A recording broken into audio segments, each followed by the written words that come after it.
Welcome to Digital Asset News. Take the top stories in crypto and bring them out in bite-sized pieces. So today, just like the thumbnail suggests, we're going to take a look at if the Cardano mainnet, which is coming forth this Sunday, the 12th of September, is it a make or break moment?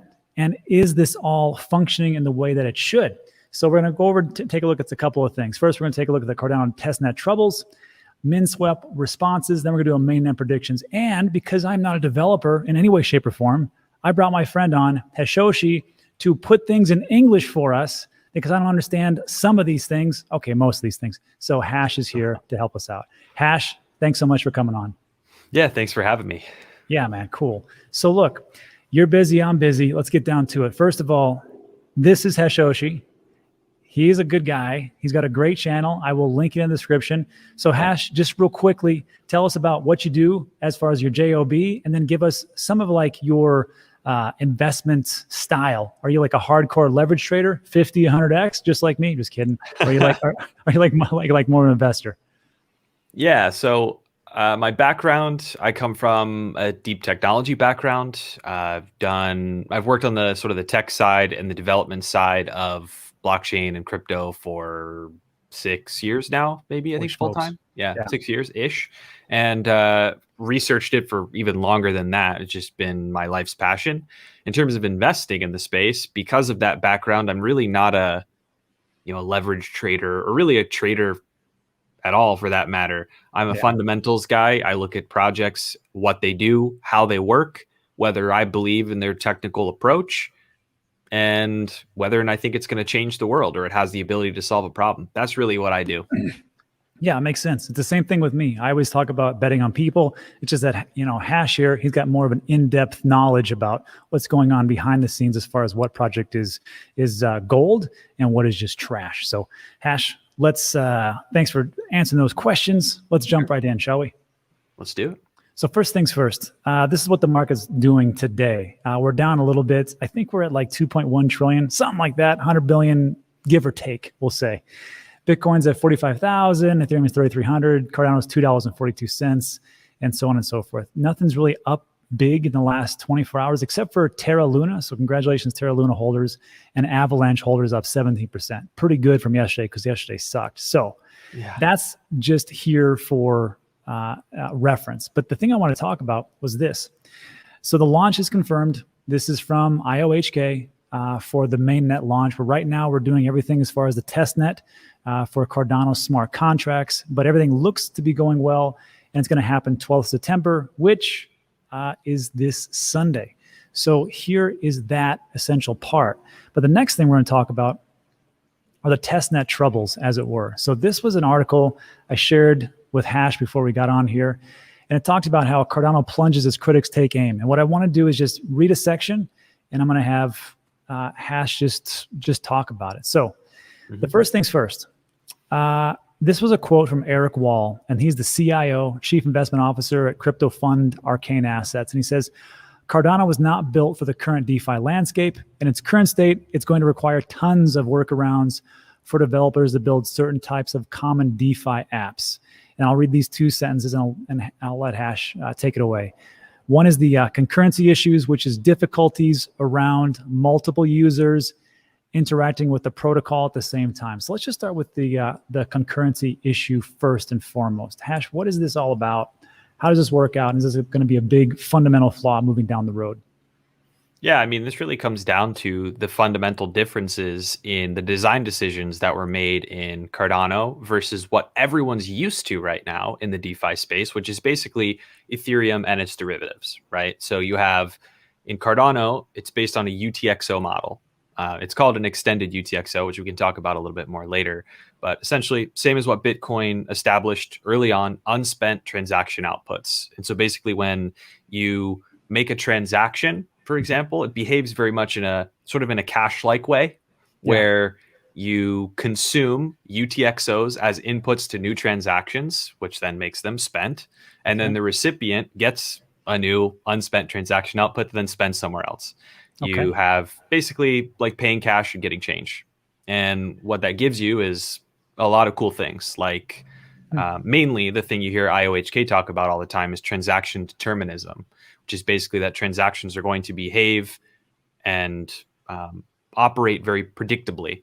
You'll be able to predict the fees, whether it's going to succeed or fail, these sorts of things. This is very different than Ethereum, which uses the account-based model, which has like a global state of balances, kind of like a bank account, right? You know, where you have a list of account IDs mapped to balances.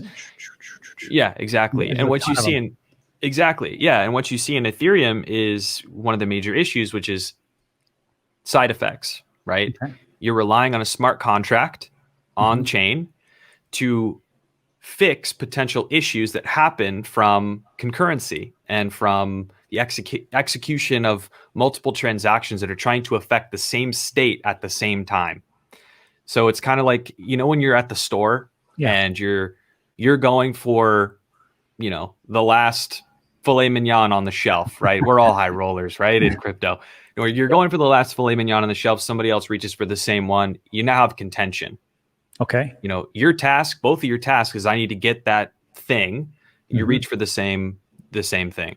Like that's kind of a personification of a concurrency issue. You have two users trying to do or operate on the same thing. In this case, it would be a UTXO in the Cardano world.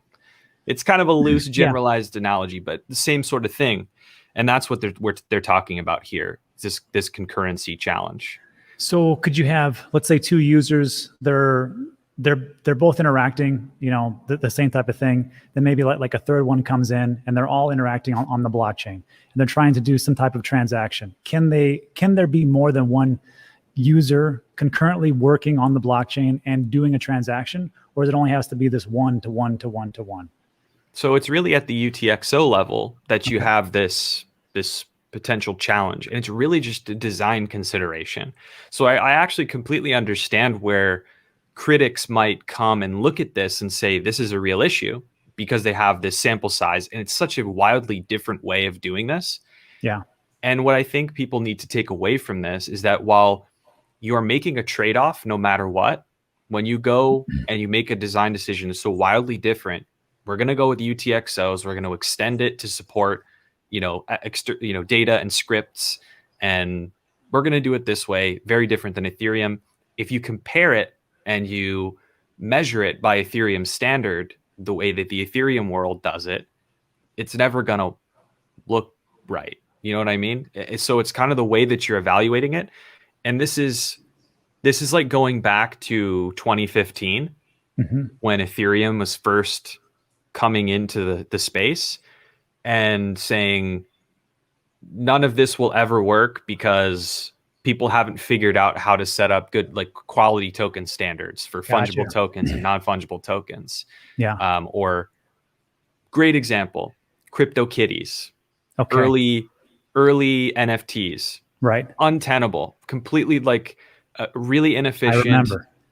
cool, but not refined.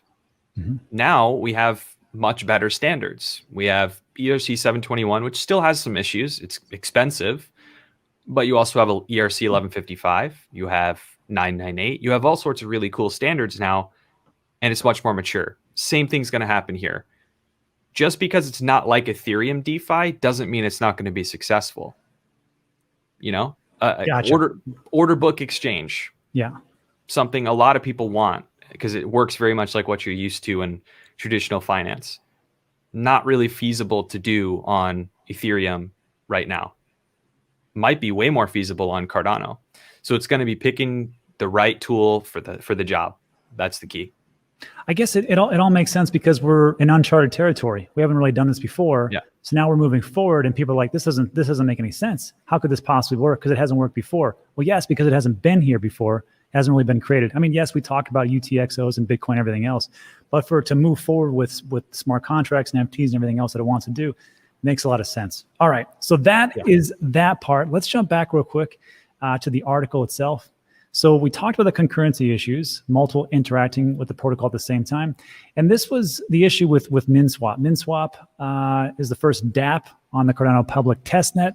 It's was supposed to be a decentralized exchange. And of course, they ran into this issue with concurrency. And they said, side note, and they had to shut down. It said, due to the massive influx of users, You may be seeing an error message that says UTXOs are being used this block a lot. That's the concurrency issue.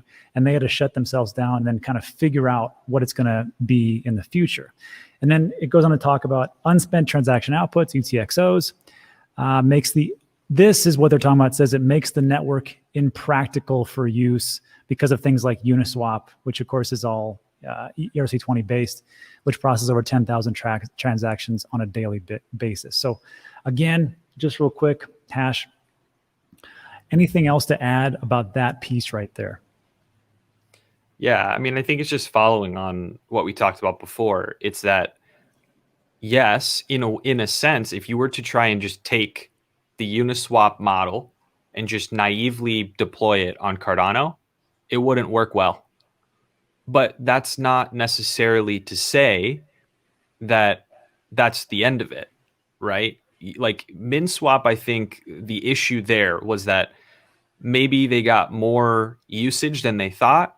Maybe there were, this was something that they anticipated happening, but maybe not at this, they didn't expect that type of volume, and it exposed the issue much more quickly than they thought. Right. It's hard to say what went through their minds, but that's what testnets are for.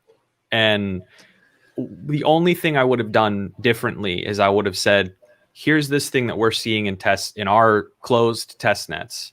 It's a concurrency challenge. Here's how we would approach this, or here's some options, not giving away any secret sauce, but yeah. Right. Or don't do a test net.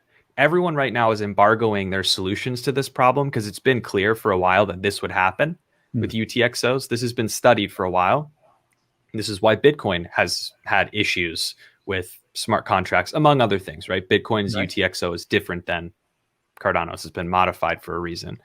But that's the issue right now. No one wants to give up their solutions because mainnet's not out there yet. As soon as you do that, you're given time for other projects to take what is now effectively open source code and work with it. Yeah, and it makes a lot of sense. And we're going to talk about that in a little bit when MinSwap puts out a little article, which we'll go over, and talks about how people really aren't sharing. So sorry, I'm front running you. Yeah, they're front running you, just like we're front running. Just like we're front running the banks. They're front running everybody else. So we have that issue right there. And then when we take a look at just this issue alone, Ethereum had the same problem with CryptoKitties, right? It just congested the network. And now we're having the same problem with like Ethereum. The network's still congested and the gas fees are high. Does that mean that Ethereum will never work and it will never have a workaround? No, it won't. At some point, they'll figure it out. A lot of smart people. That's why when people say, Rob, you talk about Cardano a lot. Yes, but guess what? I own a lot of Cardano. I think I own even more Cardano than even more Ethereum than I do Cardano. So it's the same thing that, if you want to take an analogy of like Blockbuster and Netflix. Blockbuster look at Netflix, that'll never happen because you won't have the bandwidth to stream that much video. Well, guess what? Here we are. All right. So we have that piece right there. We'll figure it out. Now, let's take a look at, there's just two things. This was from, I thought this was funny, Anthony Sassano. This is at the very last part. He goes, seriously, 6 years of peer-reviewed research and a 90 billion market cap later, and the first DApp on Cardano can't even do concurrent transaction processing. I thought it was funny. And Anthony Sassano, he's an independent Ethereum educator, angel investor, and advisor. So I think he's big into Ethereum. And I think that's one of my problems too, is that I get so stuck into my own biases that I'm like, this, but I really need to open these things up. So even I fall victim to it. But this was what I really want to get into, the MinSwap testnet reflections, or what they said about it. And this is, they just were honest that this is what happened.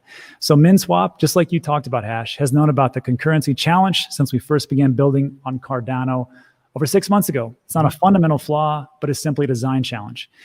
Individual teams have been working towards solutions, but thus far efforts have been siloed with little exchange of info amongst teams, just like what you said, Hash, because they're like, we want to keep our secret sauce to us. Well, you guys figure it out. But really, we should be sharing a lot of information. That's the whole point of decentralization. And then lastly, to get into it, the resolution. The on-chain approaches we've explored are limited by the transaction memory limit, and the off-chain ones either need a centralized entity or a robust L2 system, just like we'd have like with Polygon and Ethereum. Both of them take time and require a robust, simple DEX first. That's the reason we decided to launch our DEX, gather feedback, polish it before applying an additional scaling layer upon it, and move forward. So that is what they're doing. So what do you think about those resolutions, those solutions, Hash? Can we do that? Is there something else that we could look at? And what's going to happen in the future? Yeah, I think there's a lot of different solutions. And here's where I think there is due criticism, right? Because this issue is not necessarily new in the sense that no one saw this coming, right? It's clear that most everyone who's building a DEX and other certain applications that require sort of this, concurrent execution or pooling of assets where you might have multiple transactions trying to operate on the same unspent transaction output. Yeah. There's going to be a lot of that.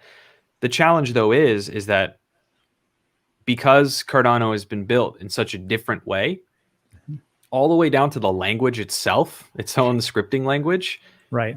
There's going to be a significant learning curve in place to build a lot of the things that people are expecting.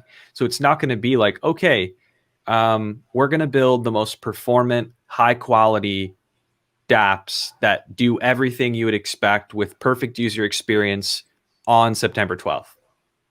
That was never going to happen. And it's very possible that there will be even more things that people find, hey, here's a performance issue, or here's a user experience problem that we need to solve. That is literally the experience of building software of any kind, is that you always face these types of things, particularly with something new. So I would just set expectations slightly differently in this regard. If I'm all these projects and even IOHK, IOG, this is the first step. This is, the tools are out there now. Building the best stuff is going to take time and lessons learned, and building best practices, those only come from doing it. And so that's my perspective, at least. And it's easy for external parties to opine in a very generalized way because of how complex the stuff is.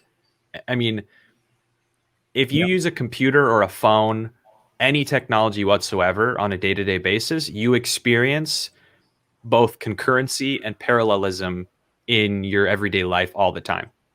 A single processor device that you interact with, you're trying to achieve a task. It might have all these different things it has to do to achieve that task. It's one processor with one core. It can only do one thing at a time. It looks like it's doing things concurrently to you, but it's really, finishing one thing, changing to another thing, then to another, to another, to another, till it finishes the task. Or you have something with multiple cores. It's parallelizing, breaking it into smaller pieces and doing them at the same time. But most people don't think about things in that way, because why would they? Yeah, I don't. That's for sure. My computer pops on. I do a bunch of tasks. I got a MacBook Pro. It all seems to work concurrently. But in actuality, it's not. It's doing a lot of things behind the background I don't even see. Okay, gotcha. All right. So Hash, thanks for answering those questions. So let's just and then we'll finish off like this. September 12th comes around, mainnet launches. What do you see happening besides what you just talked about, which is we're going to see issues, we're going to see problems, they're going to be fixed? I mean, I think we're going to see a lot of the solutions to this problem. I know, and this is speculating, right? But I am willing to bet significant amounts of money that most every project that's doing something on mainnet day one has some kind of solution for this. Some solutions will be better than others. Some will work better than others. That will be a great lesson for us day one, what works and what doesn't. Same way it's always been in every other space. Research, and this is where some of these critics have a point, right? It's research and formal verification is only going to get you so far. The only way to really prove anything is to put it out there and build, and it will happen. And I think this is the start of expectations properly, that it's going to take time for everything to have that uptake, and the community is going to be key. Gotcha. So an analogy I can think of is this: I can go fight Conor McGregor tomorrow. I can do it. If I just find him in a bar, I can definitely do it. However, I probably want to prepare as much as possible before I do that to eventually lose. But I guess it'd be the same thing as like peer reviewed and all the different things that IOHK and IOG types to do. They try to get it as right as they possibly can. But just like you said, you got to get out there and do it. So I am hoping that this all works out. I'd be interesting to see all these different answers that all the different formats and different platforms actually are coming, or all the different DEXs and all the different things that are building on Cardano, what they're going to say the solutions are and which one actually takes hold.